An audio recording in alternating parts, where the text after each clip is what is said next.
Everyone and welcome back. आज के इस वीडियो में हम बात करने वाले हैं स्कूल एडमिशन इंटरव्यू के टाइम में बच्चों से किस तरह के क्वेश्चन पूछे जाते हैं और उनका आंसर किस वे में देना चाहिए। तो इस वीडियो में हम मेनली फोकस करेंगे जो प्री स्कूलर होते हैं, जो प्ले स्कूल, नर्सरी या फिर एलकेजी के लिए एडमिशन इंटरव्यू के लिए जाते हैं, उनको किस तरह का क्वेश्चन पूछे जाते हैं उसके बारे में। तो बच्चों को इंटरव्यू से पहले मेंटली ज़रूर प्रिपेयर करवा के रखें कि उसका इंटरव्यू होने वाला है, उसको इस तरह के क्वेश्चन पूछे जाएंगे, उसको इस वे में आंसर देना चाहिए ताकि बच्चा कॉन्फिडेंटली वो सारे आंसर दे पाए।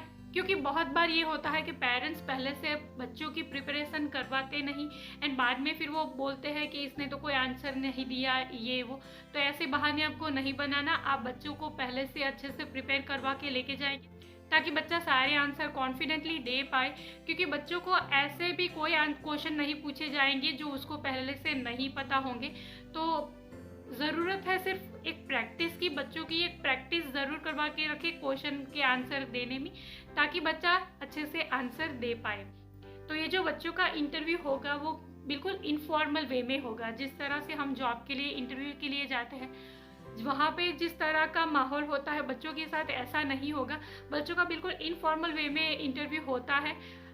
हो सकता है टेबल पे कोई टॉयज़ रखे हो तो बच्चों को आपको बिल्कुल भी मना नहीं करना कि इनसे मत खेलो या फिर उसको मत टच करो ये वो। तो बच्चों के लिए ही वो खेलने के लिए ही रखे होते हैं ताकि बच्चा उनसे खेलता जाए और इंटरव्यू ही उसको सारे क्वेश्चंस पूछता जाए ताकि बच्चा कंफर्टेबल होके अच्छे से क्वेश्चंस के आंसर्स दे पाए। तो पहला क्वेश्चन जो बच्चों से पूछा जाएगा वो होगा व्हाट इज़ योर नेम। तो यहाँ पे बच्चों को अपना निकनेम नहीं बताना। तो बच्चों को अगर उसका निकनेम बोलने की आदत है तो उसकी थोड़ी प्रैक्टिस करवाइए। उसका फुल नेम, जो पूरा name, first name and last name होता है, तो एक मैनर में माय नेम इज़ दिस, पूरा नेम उसका, first name and last name. बच्चों की कुछ दिन पहले अगर आप इस तरह से प्रैक्टिस करवाएंगे तो बच्चे अच्छे से आंसर दे पाएंगे। उसके बाद बच्चों से नेक्स्ट क्वेश्चन हो सकता है what is your father's name. तो उसके पापा का नाम भी उसे ज़रूर बताइए। What is your mother's name, तो उसकी मम्मी का नेम भी एक प्रॉपर वे में first name and last name अगर बच्चा बताएगा तो वो थोड़ा इम्प्रेसिव लगता है। तो उसके बाद बच्चों से पूछा जा सकता है कि आपके कितने सिबलिंग्स हैं। तो सिबलिंग्स से मतलब है कि आपके कितने भाई बहन हैं, अगर है तो वो क्या करते हैं, कहाँ पे पढ़ते हैं, क्या इसी स्कूल में पढ़ते हैं, वो कौन सी क्लास में पढ़ते हैं। देन हो सकता है आपकी फैमिली में कौन कौन है, आप जॉइंट फैमिली में रहते हो या फिर आप न्यूक्लियर फैमिली में रहते हो। तो जॉइंट फैमिली से मतलब है जहाँ पे दादा दादी, अंकल आंट सब रहते हैं, उसे जॉइंट फैमिली बोलते हैं। एंड न्यूक्लियर फैमिली में मम्मी पापा एंड बच्चे होते हैं। तो अगर बच्चे ने बताया कि हाँ वो जॉइंट फैमिली से बिलोंग करता है तो फिर आपके ग्रैंड पेरेंट्स क्या करते हैं, उनके नेम्स क्या है, क्या वो आपके साथ खेलते हैं, क्या वो आपको कहानी सुनाते हैं, आप किस तरह की गेम उनके साथ खेलते हो। इस तरह के जनरल क्वेश्चंस बच्चों से पूछे जाते हैं ताकि बच्चा थोड़ा फैमिलियर हो जाए, बच्चा थोड़ा कंफर्टेबल हो जाए। और उसके बाद बच्चों से कुछ क्वेश्चंस पूछे जाते हैं, वो होते हैं कि आपने किस कलर का ड्रेस पहना है। तो ये जानने के लिए क्या बच्चा कलर्स की पहचान बता पाता है या नहीं। तो बच्चों को आप जो भी ड्रेस पहनाने वाले हो उसका कलर भी बच्चों को ज़रूर बता के रखें। एंड जो कॉमन कलर्स होते हैं रेड, ऑरेंज, वाइट, तो कुछ 4-5 कलर्स के नेम भी आपको बच्चे को ज़रूर सिखाने चाहिए। तो उसके बाद बच्चों से ये भी पूछा जा सकता है कि आपकी मम्मी ने कौन से कलर का ड्रेस पहना है, या फिर क्या आप मुझे 5 और कलर्स के नेम बता सकते हो। या फिर पूछा जा सकता है कि आप स्कूल कैसे आए हो, मतलब कि आप वॉक करके आए हो या फिर आप कार से आए हो। तो उसके बाद अगर बच्चा बताता है कि कार से आया है तो उसके बाद बच्चों से पूछा जा सकता है कि क्या आप मुझे 5 और व्हीकल के नाम बता सकते हो। तो 5 व्हीकल्स के नाम भी बच्चे को ज़रूर सिखा के रखें, बस, कार, बाइक, साइकिल, इस तरह से। देन बच्चों से पूछा जा सकता है कि आप क्या ब्रेकफास्ट करके आए हो, आज आपने ब्रेकफास्ट में क्या खाया था, या फिर आपका फेवरेट फूड क्या है। अगर बच्चा कोई पर्टिकुलर वेजिटेबल के बारे में बताता है तो फिर उससे पूछा जा सकता है कि क्या आप मुझे 5 और वेजिटेबल्स के नाम बता सकते हो। या फिर आपका फेवरेट फ्रूट क्या है, कौन सा है, आपको कौन सा फ्रूट सबसे ज़्यादा पसंद है, क्या आप मुझे 5 और फ्रूट्स के नाम बता सकते हो। इस तरह के बच्चों से क्वेश्चन आंसर पूछे जाते हैं। तो बच्चों को फ्रूट्स के नेम, व्हीकल्स के नेम, कलर्स के नेम, तो इस तरह के बच्चों से बिल्कुल भी बेसिक जनरल क्वेश्चन आंसर पूछे जाते हैं। एंड बच्चे को 2-3 आप राइम्स भी ज़रूर सिखा के रखिए, 2-3 इंग्लिश की एंड 2-3 हिंदी की। बच्चों से ये भी ज़रूर पूछा जाएगा कि क्या आप मुझे एक पोएम गा के सुना सकते हो, कोई भी बच्चे की पसंद की, एक हिंदी एंड एक इंग्लिश। तो आप बच्चे को ज़रूर सिखा के रखें।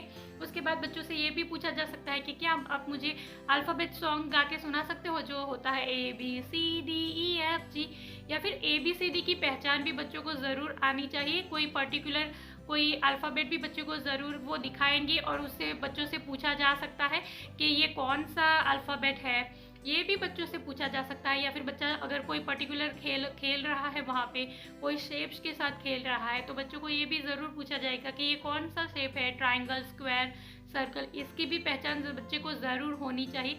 या फिर कोई ऑब्जेक्ट अगर वहाँ पे पड़ा है तो बच्चों को ये भी पूछा जाएगा कि क्या आप मुझे इनमें से बिग कौन सा है, स्मॉल कौन सा है, ये बता सकते हो, या फिर अप क्या होता है, डाउन क्या होता है। तो ये सारी बेसिक चीज़ें भी बच्चों से ज़रूर पूछी जाएगी। एंड आज वीक का कौन सा डे है, तो बच्चों को आप इंटरव्यू की डेट आपको पहले से पता होगी, तो उस दिन की डेट वो कौन से मंथ में है ये भी आप बच्चे को ज़रूर सिखा के रखें। या फिर उस दिन कौन सा डे होगा ये भी आप बच्चों को पहले से ज़रूर बता के रखें, ताकि वो कॉन्फिडेंटली आंसर दे पाए। अगर बच्चे ने कोई पर्टिकुलर डे के बारे में बताया कि आज मंडे है, तो उसके बाद बच्चों से पूछा जा सकता है कि क्या आप मुझे 7 डेज ऑफ द वीक बता सकते हो, संडे, मंडे, तो पूरा बच्चे को सिखा दीजिए। उसके बाद बच्चों से पूछा जा सकता है कि अभी कौन सा मंथ चल रहा है, या फिर आपका बर्थडे किस मंथ में आता है, क्या आप मुझे मंथ ऑफ द ईयर बता सकते हो।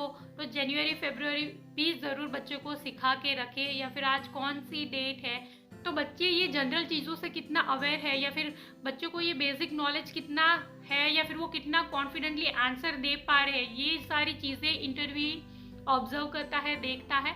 एंड आफ्टर इंटरव्यू बच्चों को एक चॉकलेट ज़रूर दी जाती है, ये चेक करने के लिए कि बच्चा उस चॉकलेट के रैपर का क्या करता है।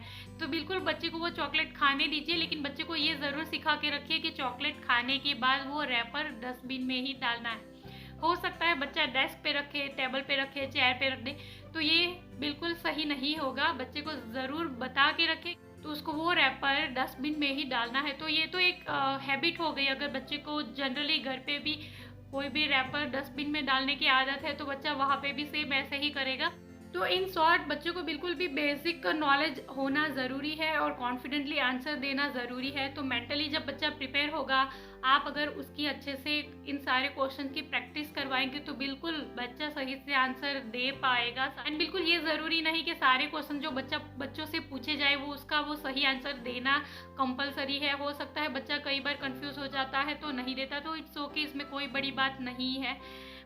तो बच्चे को बिल्कुल भी प्रेशराइज नहीं करना, या फिर बच्चे को बिल्कुल टेंशन नहीं देना कि आपका इंटरव्यू है या फिर अच्छे से आंसर देना है ये वो, लेकिन आपको बच्चों की थोड़ी प्रैक्टिस ज़रूर करवानी चाहिए। आई होप कि मेरा ये वीडियो आपके लिए ज़रूर यूज़फुल रहा होगा। इससे पहले एक और वीडियो मैंने बनाया था जिसमें मैंने बताया था कि पेरेंट्स से किस तरह के क्वेश्चन पूछे जाते हैं और पेरेंट्स को उस क्वेश्चन का आंसर किस तरह से देना चाहिए। वो वीडियो भी आपके लिए ज़रूर यूज़फुल रहेगा। उस वीडियो का लिंक अभी आपको एंड स्क्रीन पे दिख रहा होगा, उसे आप ज़रूर चेक कीजिएगा। And this is all for today. Thank you for watching the video.